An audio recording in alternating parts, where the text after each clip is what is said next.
Next topic is consequences of deforestation. अब deforestation से क्या होता है, क्या उसके दुष्प्रभाव हैं, तो उसके बारे में हम पढ़ते हैं। Deforestation is not a healthy practice for the earth, human kind and other living things. यानी डिफॉरेस्टेशन हमारी धरती के लिए, हम लोगों के लिए और किसी भी जीव जंतु के लिए सही नहीं है।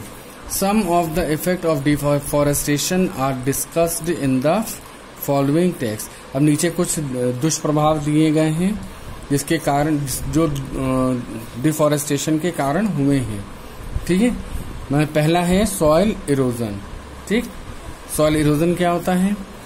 Deforestation is a major cause of soil erosion. यानी कि डिफॉरेस्टेशन से सबसे ज्यादा क्या होता है? सॉइल इरोजन की घटना होती है। सॉइल इरोजन मीन्स क्या होता है कि अगर हम कहें कि जो मिट्टी की ऊपरी की जो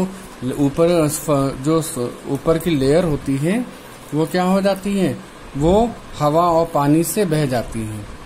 ठीक है, जब हवा पानी से वो ऊपर की लेयर बह जाती है तो उसकी फर्टिलिटी कम हो जाती है। पेड़ पौधे क्या करते हैं? वो क्या करते हैं? इन जो अर्थ की लेयर है, ऊपर की जो फर्टाइल लेयर है, उसको होल्ड किए रहते हैं। चाहे जितनी तेज पानी आए या आंधी आए तो हवा या बारिश को रोकते हैं पेड़ पौधे, जिससे कि सॉइल इरोजन ना हो। तो कहने का मतलब है कि अगर पेड़ों को काट दिया जाएगा तो सबसे पहली चीज क्या होगी? सॉइल इरोजन होगी। It result in decrease water holding capacity of the soil. अब पेड़ कट गए तो जो वाटर होल्डिंग कैपेसिटी होती है मिट्टी की, वो भी क्या हो जाती है? कम हो जाती है। The other properties of the soil such as nutrients content, texture etcetera also change with deforestation. और इसके कारण क्या हो जाता है कि जो सॉइल है वो अपना न्यूट्रिशन खो देती है। ठीक है, अपना टेक्सचर खो देती है। And also change with deforestation, यानी डिफॉरेस्टेशन के साथ साथ मिट्टी अपना न्यूट्रिशन और टेक्सचर भी खोने लगती है। Roots of trees and plants hold the top layer of soil together. अब जो पेड़ की जड़ें होती हैं, प्लांट्स की जो जड़ें होती हैं, वो टॉप लेयर को क्या करती हैं? जड़ों से रोकती हैं। Deforestation result in removal of the top layer of the soil and exposes the lower hard and Rocky layers. अब डिफॉरेस्टेशन से क्या होता है कि जो ऊपर की जो लेयर है, टॉप लेयर है, वो क्या होती है? वो हट जाती है और जो नीचे की हार्ड लेयर होती है, हार्ड और रॉकी लेयर होती है, वही बचती है। This soil has less humus and is less fertile. अब इस तरह की जो सॉइल होती है उसमें ह्यूमस भी कम होता है और फर्टिलिटी भी उसकी कम होती है। Gradually the fertile lands get converted into desert. क्या होता है इससे कि जो फर्टाइल लैंड होती है वो धीरे धीरे किसमें कन्वर्ट होने लगती है?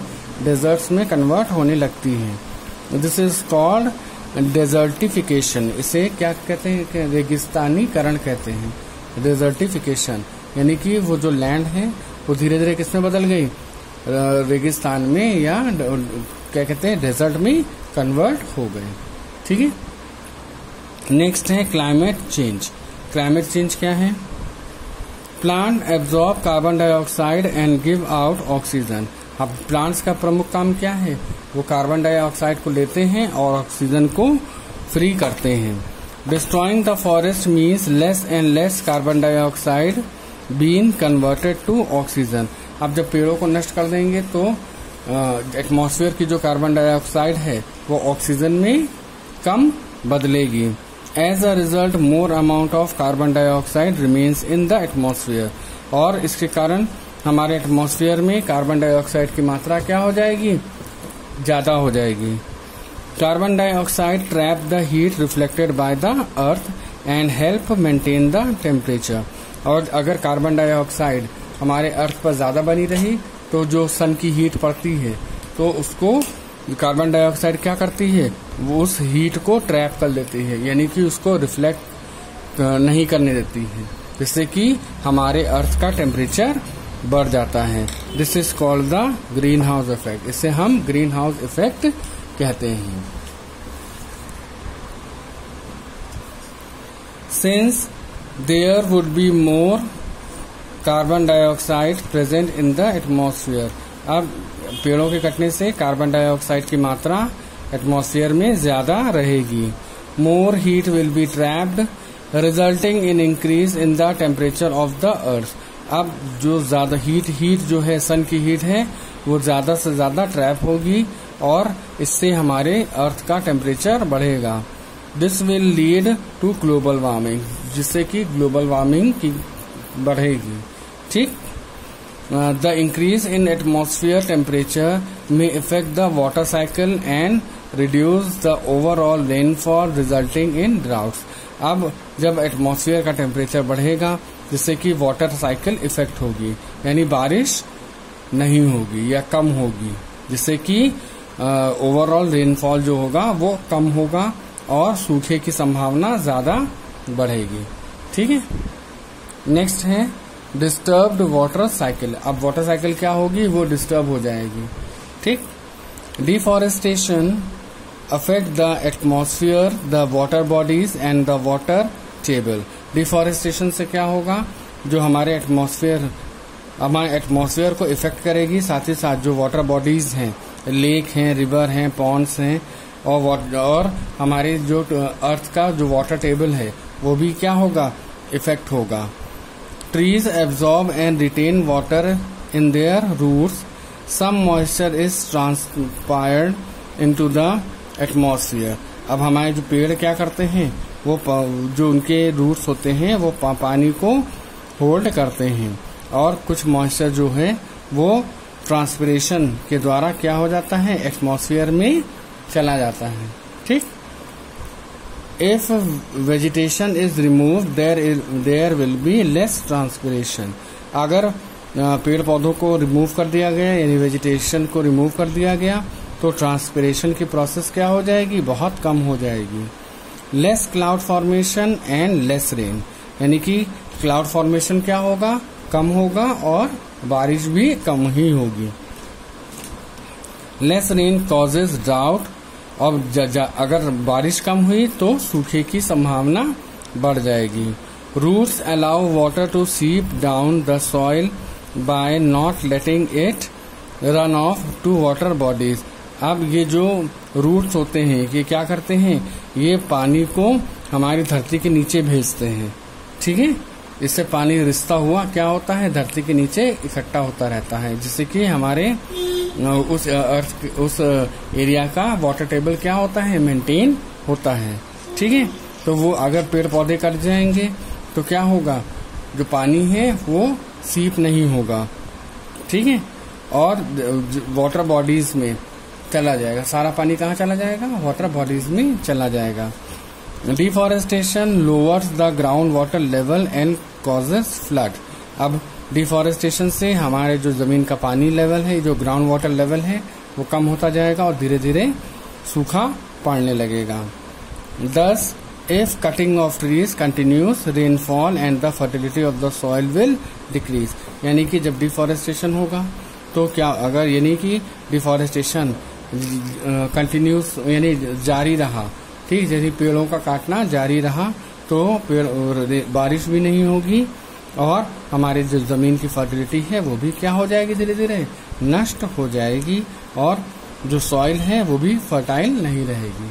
ठीक है, वो सूख के बंजर हो जाएगी। नेक्स्ट है loss of biodiversity.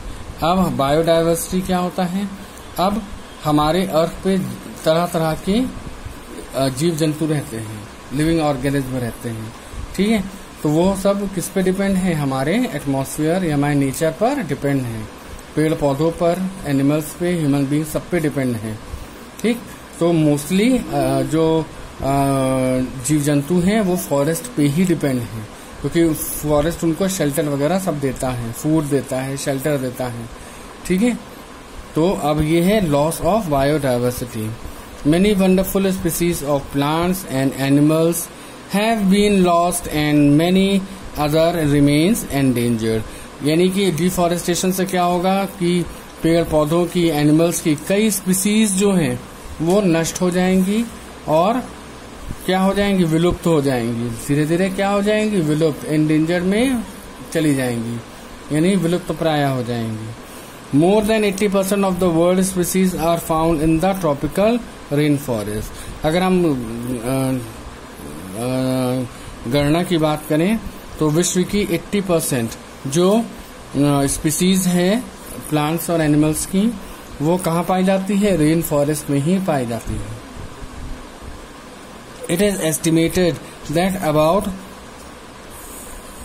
50 to 100 species of animals are being lost each day as a result of destruction of their habitats. अगर हम आंकड़ों की बात करें तो 50 से 100 स्पीसीज एनिमल्स की वो धीरे धीरे हर दिन क्या हो रही है, लॉस्ट होती जा रही है। ठीक है, वो हैबिटेट अपना लॉस्ट करती जा रही है। इस वजह से वो जानवर, वो स्पीसीज धीरे धीरे खत्म होती जा रही हैं। दिस इज अलार्मिंग, ये एक अलार्मिंग है। अलार्मिंग यानी कि एक सावधानी वाला होता नहीं, अलार्म जो बजता है, ठीक है, अलार्म करता है, यानी कि ये एक सावधानी, एक चेतावनी दे रहा है। ठीक है, ये एक चेतावनी है। अलार्मिंग मीन्स यहाँ पे चेतावनी होगा कि ये चेतावनी है कि संभल जाए।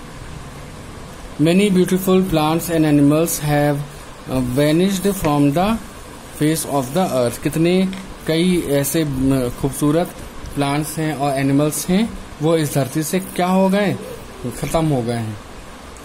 Deforestation disturb the balance in nature. Deforestation क्या करता है, वो हमारे नेचर में एक बैलेंस बनाए, जो बैलेंस है उसको डिस्टर्ब कर रहा है। जो बैलेंस बना हुआ है, ठीक है, नेचर का जो बैलेंस बना हुआ है, अर्थ से, वाटर से, एयर से, फॉरेस्ट से, वो सबको क्या कह रहा है, डिस्टर्ब कर रहा है। ठीक है, अगर डिफॉरेस्टेशन हुआ तो, यानी कि नेचर का जो बैलेंस है, ठीक है, बैलेंस से कैसे बनता है, जैसे कि हम क्या करते हैं, पेड़ पौधों को कार्बन डाइऑक्साइड देते हैं तो उसके बदले में पेड़ पौधे हमको ऑक्सीजन देते हैं, तो एक बैलेंस बना है, नेचुरल बैलेंस है। तो डिफॉरेस्टेशन से ये बैलेंस क्या होगा, बिगड़ जाएगा। ओके।